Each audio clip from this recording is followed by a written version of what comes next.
The People's Platform. Good evening and welcome to the People's Platform.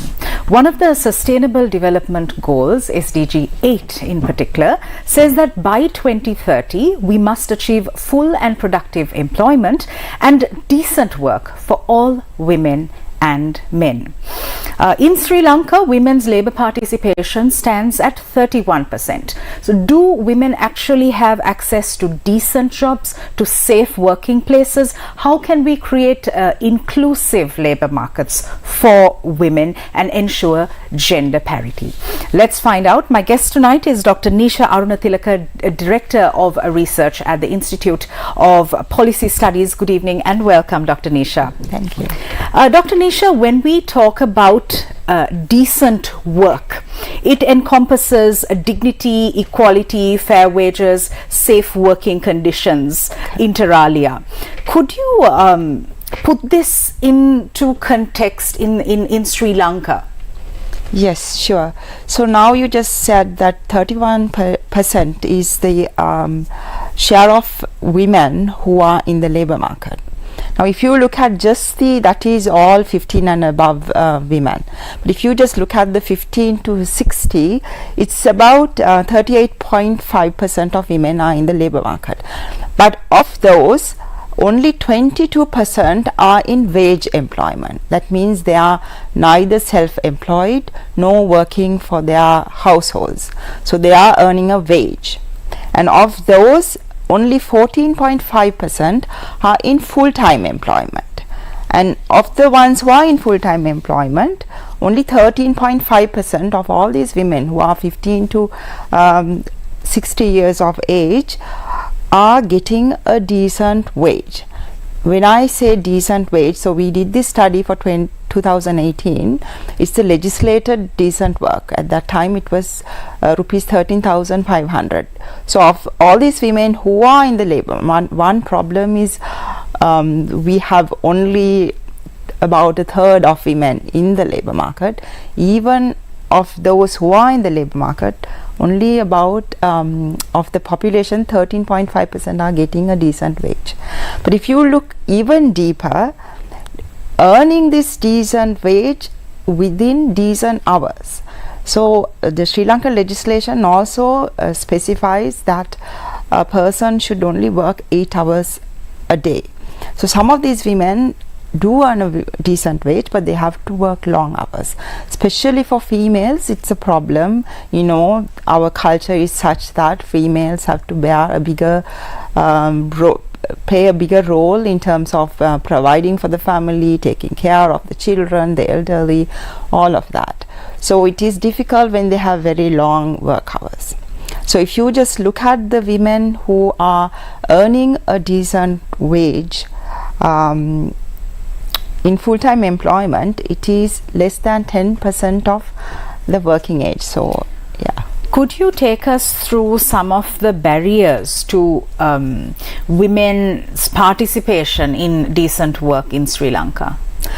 Yes. So, it is one thing is childcare for sure. So what we found is that after marriage, when you have children, their participation drops, and unless some of them have informal helpers, their mothers or other relatives, then they can participate. But a lot of the times they can't, because they are responsible for taking care of the children, looking after their families. So one main reason is the lack of affordable quality daycare. You know, we've had 2 draft policies on improving daycare services or care services for children, but neither have been implemented. So that is a big problem. From where did these policies originate, Dr. Nisha? So from the ministry responsible for women and children. Okay. Usually, yes. So that has not been implemented. So that is one major reason why affordable childcare is not available, especially for low-skilled workers. And if you look at the Sri Lankan labor market, close to 60, we don't realize that. We always say that we are a educated country and all of that, But if you close to 60% of the workers don't even have O levels. So now, unlike earlier, now because technology is such that, computers and machines are taking over the low skilled work that people used to do. If you even go to a bank, the teller, now, you have an ATM doing the job of a teller. So, those low skilled jobs are no longer there. So you need to have a higher level of education to access good jobs. Right. If you look at the labor market in Sri Lanka, about 60% don't even have O levels. So that is a big problem. Why? And for those people, available, there are few daycares available, but they are not affordable because they are very costly relative to what they can earn from the jobs. So there's a disproportionate burden placed on the woman, on the mother, yes, to Take do the care. job and stay home and take care Yes. of the children. Yes. So the second thing that we identified in our studies is transport, because transport, even if there are daycares, even difficult for the mother to go to work, but imagine taking a little child in the sort of transport that we have, crowded buses, so and they don't keep to time, there is no timetable. So even the delays that they encounter while traveling to work and coming back, that is a big cost for them because they have so much work to do once they get home also. So not having proper transport, timely transport, is another problem. So third problem is the sort of abuse that they are exposed to in the buses, so which some women choose not to use public transport because of that. So that is another problem. And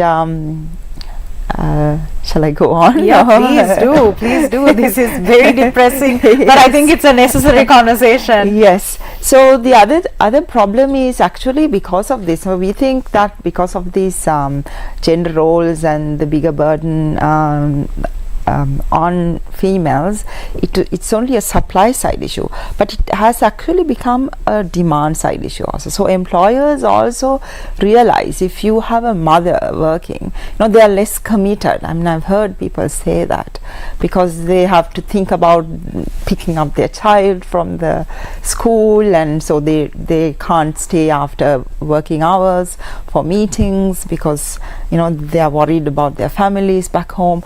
So some employers, because of that, if they have the choice, they prefer to go with male employees because of these reasons. So it really affects the demand also. And the third reason is our laws, labor laws, are also paternalistic.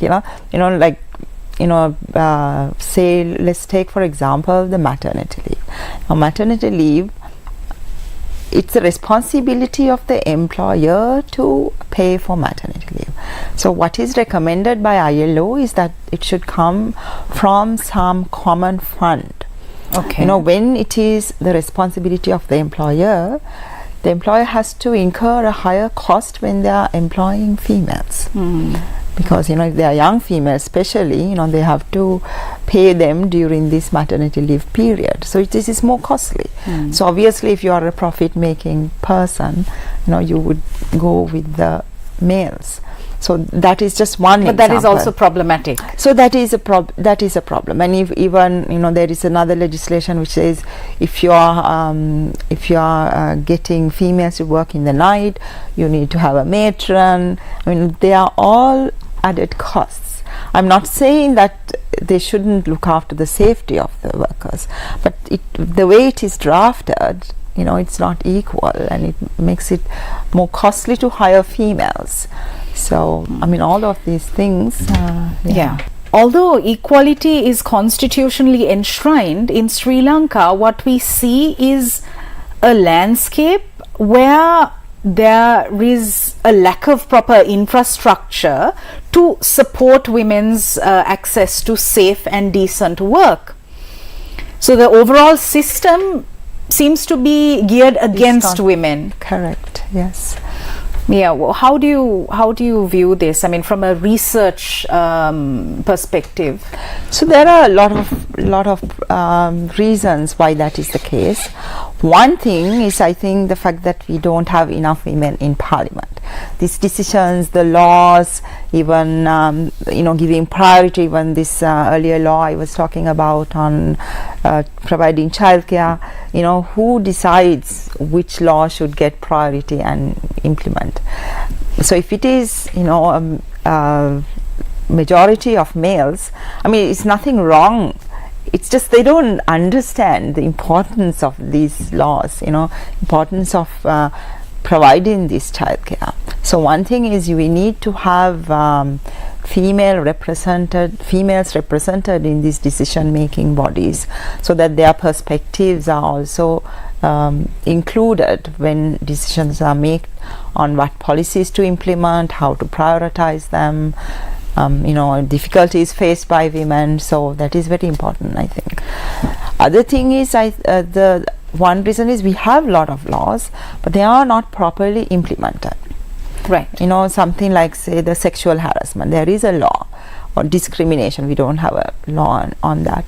But sexual harassment, it is, it's a criminal offense. So even to get redress for some offense that takes place, it is very costly. And some women don't want to come forward. So you need to make it, the implementation of laws, making it easy for women to complain about it and helping them to rectify whatever the problems that they're having in the workplace. There has to have, you have to facilitate that. Dr. Nisha, how can we look at addressing the root causes of these problems instead of looking at it in a reactionary manner? So I feel the way Sri Lanka has dealt with it is protecting the female. If there is harassment in the transport, they have provided female only buses. But that is not the way forward, because you are not addressing the problem. You have to stop this thing from happening. Just putting all the females into separate buses is not going to stop it from protecting the women from. Exactly. So you have to take action to stop sexual harassment happening. I mean, stop discrimination from happening in the workplace, rather than, even in the why you need a matron if you are working in the night because of security, but you need to make sure that, it's a secure environment rather than having these protective kind of laws. So I think that is the way forward. What can we do in terms of creating awareness building around this issue to reduce social biases, to reduce the stereotypical understanding that people have had, which comes down from generations? Because women come home, they have to do the dishes, cook the food, look after the children. So we romanticize this concept of a hustling mother who does everything. We call her a superwoman, a power woman, yes, instead of identifying the fact that this dynamic is so messed up. Correct. So I feel you have to start from the kids, the children's textbooks, for example. If you look at the textbooks, how is the mother portrayed in that? How is the father? You will always find the father with a briefcase going to work and the mother in the kitchen cooking. I mean, that's how the textbooks portray. So I think that is how these images get into the heads of the children. And it's also the culture in the household, where the girls have to help out in the kitchen, where the boys don't have to do that. So I think all of that needs to change. That it is not what it was, say, 20-30 years ago, where the female stayed at home and the male went to work. It is everybody's working, so it needs to be fairer for everybody. Dr. Nisha, how do you make sure that the research that you do is translated into policy, regulation, law? How do you educate the policymakers and how do you tell them, look, this is what's happening, this is what you need to do, because you're the one with the research. Correct. So what is happening right now is part of it. I mean, that is why I agreed to come on board, because you have to build awareness. And we also work through policy committees. When we publish, say, the Sri Lanka State of the Economy that IPS just published, then we are invited to policy committees, so they get our inputs. Okay. So we do that also. But we also work with other lobby groups, different NGOs. Okay. So we train them, we share our research with them so they can use it as well. Do you think that approach has been successful so far, or what more needs to happen so that the research doesn't just stay in the books, but there is action? Yeah. So if you look at actually in Sri Lanka, there is a policy on decent work, and there has been human resource development policies. They actually draft what needs to be done really well, but the problem is in the implementation of it. So we have to, right now this is not the time to talk about, because we are in a crisis and we don't have a lot of money, but we need to think about ways of implementing these recommendations that are already there. As I said, there is a recommendation on how to provide daycare for children also. Right. So the policies are there, but we need to make sure these policies are implemented, the necessary resources are put into that.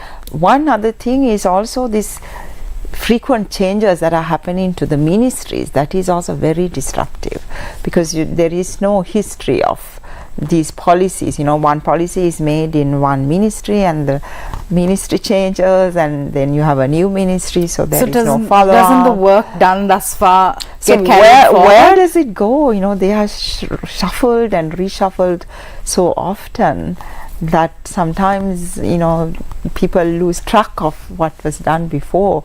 So that is actually also a big problem. Okay. I'd also like your perspectives on the informal sector, which is largely unregulated. There are unsafe practices, and as Sri Lankans, we sometimes tend to adopt a denialistic approach. We don't like to talk about sex workers. We don't like to talk about the massage parlors which line all of our streets. So these are women, Sri Lankan women, whose work is largely unregulated, which is unsafe, and we don't really care. How do you view this? So when you say informal sector, I'm not sure. Sometimes those massage parlor workers could be in the formal sector also. So informal sector is basically workers who are not covered by legislation, Sri Lankan legislation. Dr. Nisha, let's also talk about Sri Lanka's women who work in largely unregulated and unsafe settings. For example, the sex workers. We tend to oftentimes adopt a denialistic approach.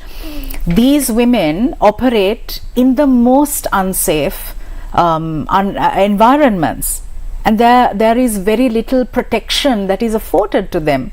Even if they get beaten up or raped or killed, nobody really cares. So how do we bring them into the system? How do we afford them the protections? So safe working environments is part of decent work. So it is in the legislation. It's, again, as I said earlier, it is part of implementation. So there has to be a way for these women to, if they have any grievances in terms of sexual harassment or unfair treatment, there has to be a way where they can complain about it and they can seek redress, which is not available at the moment. Just like for any other worker, for them as well. So how do we, who is going to care enough to bring in policies, to bring in laws? Yeah, so at the moment, if it is a criminal offense, you have to go to the police, and a lot of the times in the police stations also you have males who are not very caring. So you need to provide the environment, facilities, or even maybe educated female policemen, where these women who are more approachable for these kind of women. So you need to think through this and make sure that they can make use of the available laws to take advantage or to protect themselves. Dr. Nisha, the Institute of Policy Studies has conducted a recent study with respect to women's access to decent work. Speak to us about some of the key findings and recommendations. Okay, so what we find is actually one main reason why women don't have access to decent work is none of what we talked about. It is just the Sri Lankan economy is not creating good jobs. So we need to first invest in good jobs. So the budget was presented in Parliament just this week. If you look at, series of, I'm not just talking about this budget, but even previous budgets by successive governments, usually, they are always concerned about improving female access to work, but usually it is in terms of giving them microfinance or some kind of very easy fixes, which is not going to give them access to decent work.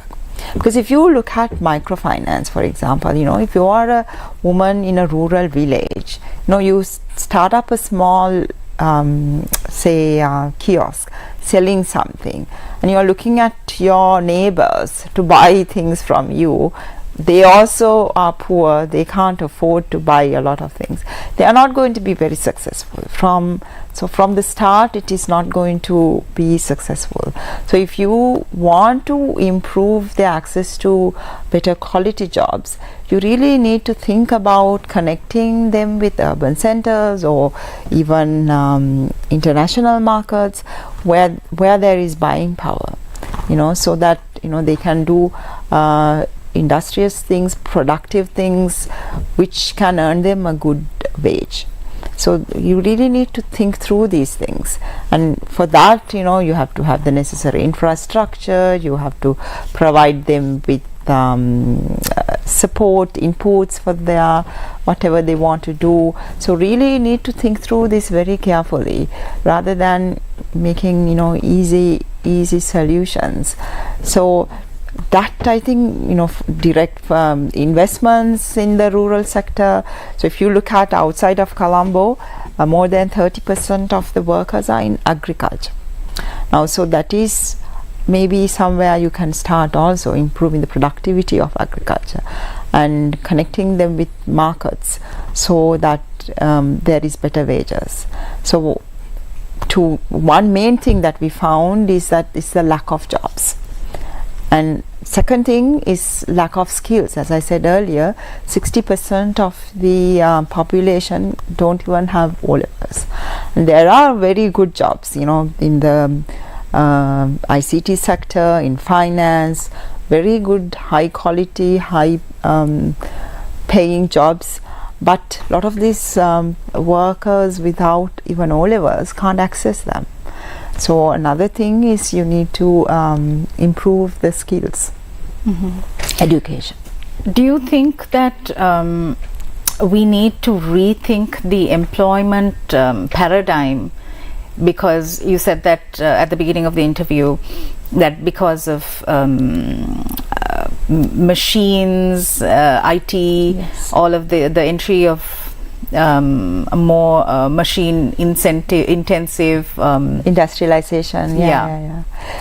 So definitely, because if you look at machines, computers, artificial intelligence, all of that is changing our labor market. The sort of repetitive manual and cognitive jobs that people used to do, even farmers, now you have tractors doing the work of some of the farmers, or the teller machines, ATMs. So you know, because of that, you need to have higher levels of education to access jobs. So we need to recognize that in the education sector. So no longer, you know, just being able to read and write is sufficient. You need to have O levels and maybe at least O levels and some training after that, so that you can access some of the good jobs which are paying well. All right. Thank you very much, Dr. Nisha Arunatilake. Thank you for sharing your perspectives and your research findings. Thank you. Thank you for watching us. We'll see you again tomorrow. Good night.